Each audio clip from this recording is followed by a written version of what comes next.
Assalamualaikum warahmatullahi wabarakatuh.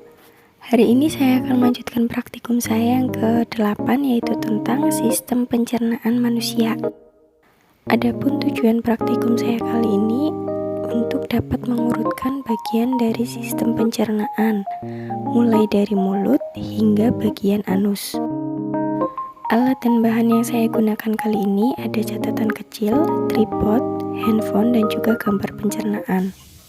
Nah, pada sistem pencernaan tubuh manusia ini terdapat 6 bagian.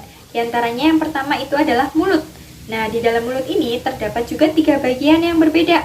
Yang pertama adalah gigi. Nah, gigi ini fungsinya untuk mengunyah makanan supaya lebih halus dan juga mudah dicerna oleh tubuh.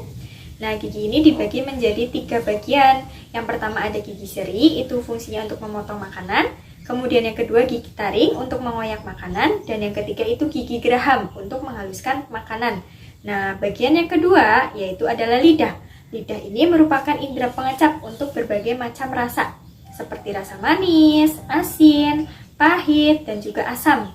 Nah, yang ketiga ini adalah kelenjar ludah. Dalam kelenjar ludah ini berfungsi untuk memproduksi saliva yang penting untuk membasahi makanan. Nah, makanan jadi mudah ditelan. Kemudian selain itu, kelenjar ludah juga mengandung enzim untuk membantu proses pencernaan di awal. Nah, setelah makanan dicerna oleh mulut, kemudian makanan akan masuk melalui kerongkongan. Nah, kerongkongan atau esofagus. Kerongkongan ini merupakan penghubung antara mulut dan juga lambung.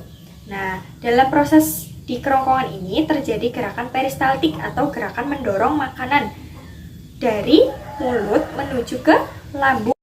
Nah, setelah adanya gerakan peristaltik tadi oleh kerongkongan, kemudian makanan akan masuk ke lambung. Nah, lambung ini merupakan organ yang berbentuk kantung besar yang berada di perut sebelah kiri. Nah, di dalam lambung ini terdapat berbagai macam enzim. Di antaranya adalah asam lambung, itu berfungsi untuk membunuh bakteri yang masuk melalui makanan. Kemudian yang kedua adalah pepsin, itu untuk memecah protein menjadi pepton, dan yang ketiga adalah renin, yaitu untuk mengumpulkan protein susu. Nah, setelah makanan itu diolah oleh lambung, kemudian makanan akan masuk ke usus halus. Nah, usus halus ini merupakan tempat untuk penyerapan sari-sari makanan ke dalam darah. Kemudian di usus halus ini merupakan proses pencernaan yang paling panjang. Nah, selanjutnya terdapat juga usus besar. Nah, di usus besar ini adalah tempat untuk makanan yang tidak bisa diserap oleh usus halus. Nah, makanan yang tidak bisa diserap ini akan masuk ke usus besar, kemudian akan berubah menjadi feses.